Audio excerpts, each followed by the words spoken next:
अभी हम लोग ग्राफिकल रिप्रेजेंटेशन पढ़ेंगे। तो स्टार्टिंग से स्टार्ट करते हैं ग्राफिकल रिप्रेजेंटेशन।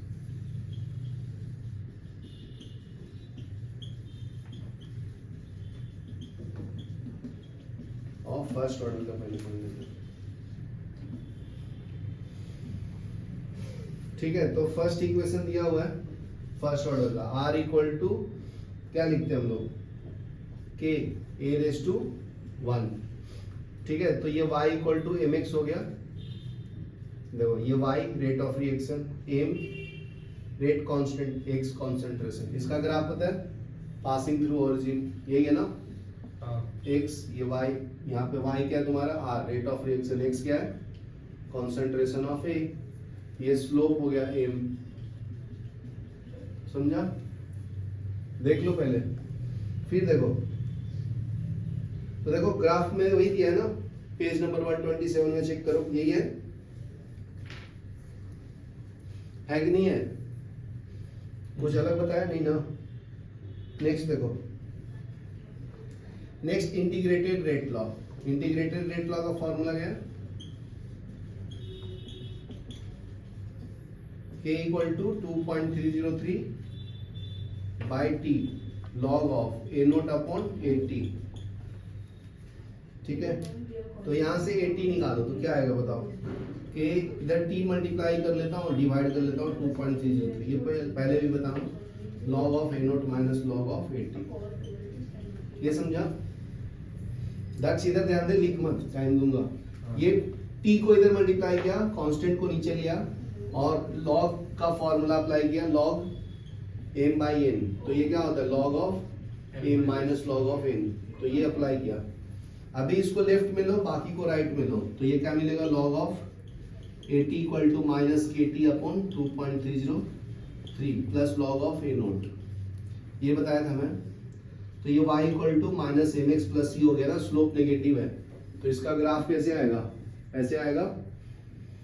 y एक्सिस पे क्या है तुम्हारा, लॉग 80। x एक्सिस पे क्या है, x एक्सिस पे है टाइम, और स्लोप का वैल्यू है m, k by 2.303 negative sign के साथ। तभी तो ये ग्राफ डिक्रीजिंग है ना, ये डिक्रीजिंग ग्राफ है। ये वाला क्या है तुम्हारा, इंक्रीजिंग ग्राफ है। जैसे जैसे a बढ़ेगा तो r बढ़ेगा, रेट ऑफ रिएक्शन। यहाँ क्लियर ना, सब लिख दिया हूं। अभी थर्ड इक्वेशन देखो, थर्ड, इसको मैं और कैसे अरेंज कर सकता हूँ, इसको इधर रखता हूँ तो ये मिलेगा log of a nought upon a t equal to, इधर भेज देना, तो ये kt अपॉन 2.303 आ जाएगा। तो y equal to m x हो गया ना। तो ये तुम्हारा पूरा y और ये तुम्हारा m, तो स्ट्रेट लाइन से पास करेगा ऐसे। तो y एक्सिस पे क्या आ गया, log of a nought upon a t।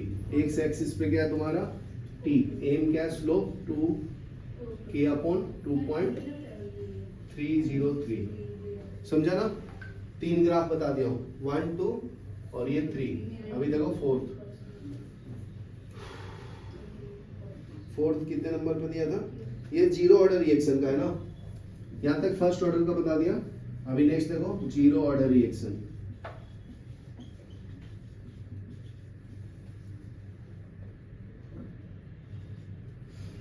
तो इसका सिंपल है, अपना k का फॉर्मूला क्या था, a nought minus at upon t ना, जीरो ऑर्डर रिएक्शन का इंटीग्रेटेड रेट लॉ है।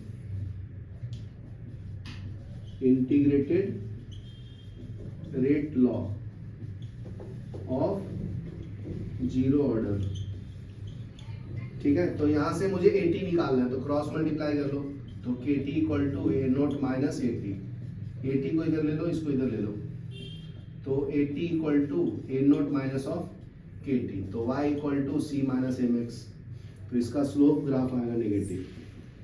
तो y एक्सिस पे क्या है at, x एक्सिस पे क्या है t, स्लोप है तुम्हारा m equal to minus m है ना, मतलब माइनस एम है तो माइनस k है, और ये इंटरसेप्ट है, वो कितना वैल्यू दिया a नोट, ये लिख लो। चलो ये ग्राफ बता दिया हूँ। अभी नेक्स्ट पढ़ेंगे हम लोग pseudo first order reaction. Pseudo first order reaction. तो देखो ये दो रिएक्टेंट होंगे, लेकिन एक रिएक्टेंट का लार्ज अमाउंट में होगा। लार्ज अमाउंट बोले तो उसको कांस्टेंट की तरह ट्रीट करेंगे। तो ये रिएक्शन से समझो जैसे CH3 CO CH3 plus H2O liquid है। तो देखो ये वाटर को हम लोग कांस्टेंट की तरह ट्रीट करेंगे। तो सिर्फ एक ही रिएक्टेंट हुआ ना, तो इसको फर्स्ट ऑर्डर रिएक्शन बोलेंगे। It produce CH3 COH plus CH3OH। ठीक है, तो इसका अगर मैं रेट ऑफ रिएक्शन लिखूं तो R equal to K concentration of CH3 CO CH3 plus water. तो इसको कांस्टेंट की तरह ट्रीट करूंगा तो इसके साथ मल्टीप्लाई कर लेना, तो एक नया कांस्टेंट आएगा R equal to K CH3 CO CH3। तो ये आपका सूडो फर्स्ट ऑर्डर रिएक्शन है। सूडो फर्स्ट ऑर्डर रिएक्शन में एक रिएक्टेंट कांस्टेंट की तरह ट्रीट होता है। ठीक है, तो इसको बोलते हैं। तो देखो reason is that solvent water is present in large amount, change in concentration is negligible to initial concentration, that's why it act as a pseudo first order reaction. ठीक है, तो अभी पढ़ेंगे हम लोग अर्हेनियस इक्वेशन। टेम्परेचर बढ़ाते हैं तो रेट ऑफ रिएक्शन कैसे इंक्रीज और डिक्रीज होता है उसको बोलते हैं हम लोग अर्हेनियस फर्स्ट ऑर्डर रिएक्शन। ठीक है, तो देखो अर्हेनियस फर्स्ट ऑर्डर रिएक्शन क्या है? K equal to A E raise to minus E upon RT। ठीक है, तो K क्या है? Rate constant. A क्या है? Frequency factor. Frequency factor. ये क्या है? Activation energy. Activation energy. R क्या है? Gas constant. T क्या है? टेम्परेचर। इतना पॉइंट्स याद रखना है, बेटा दो भाई। ठीक है, तो इस इक्वेशन का नाम है अर्हेनियस इक्वेशन। बहुत इंपॉर्टेंट है, जेईई मेंस नीट बोर्ड सब में आता है। तो ये आपका एक्सपोनेंशियल फॉर्म में, क्योंकि E का पावर में है ना, तो इसको बोलते हैं exponential form of Arrhenius equation. क्या बोलते हैं? Arrhenius equation. Arrhenius equation in exponential form. ध्यान क्लियर है? तो अभी देखो taking ln both side. Taking ln, ln मतलब बेस ये है इसका, on both sides, on both sides. ठीक है, तो क्या मिलेगा बताओ? तो ये हो जाएगा ln of K equal to ln of A into E raise to minus E upon RT। तो लॉग का फॉर्मूला पढ़ा है, ln E M into N रहेगा, तो क्या होगा? Ln M plus ln of N, इसका बेस E लेना। तो ये हो जाएगा ln of K ln of A plus ln of E raise to minus E upon RT, इसका बेस E ऑलरेडी है। ठीक है, तो लॉन ऑफ E का पावर E रहेगा तो 1 होता है, लॉन E इसका E का पावर M रहेगा तो n log of E to the base E, और ये 1 होता है। तो उसका मैं यूज करूंगा, ये पावर है, ये बाहर आ जाएगा, तो ये हो जाएगा ln of A minus A upon RT, ln of E to the base E, इसका वैल्यू कितना हो गया? 1 लॉन ऑफ A। तो ln of K equal to ln of A minus E upon RT। ये आपका अर्हेनियस इक्वेशन लॉन फॉर्म है। Log form में convert करना है तो रिलेशन बताया था, लॉन और लॉग में, लॉन 2.303 लॉग ऑफ 10। ठीक है, ये हो जाएगा, इसका बेस ये।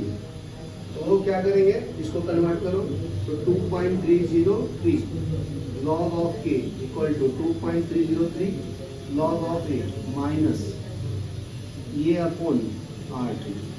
ठीक है, दोनों साइड डिवाइड कर लो 2.303 से, तो क्या मिलेगा? 2.303 कैंसिल हो जाएगा ना, तो ये हो जाएगा log of K equal to log of A minus E upon 2.303 RT बराबर है। अभी मत लिख, अभी मत लिख। ठीक है, तो ये तुम्हारा सिंपल फॉर्म आ गया लॉग का।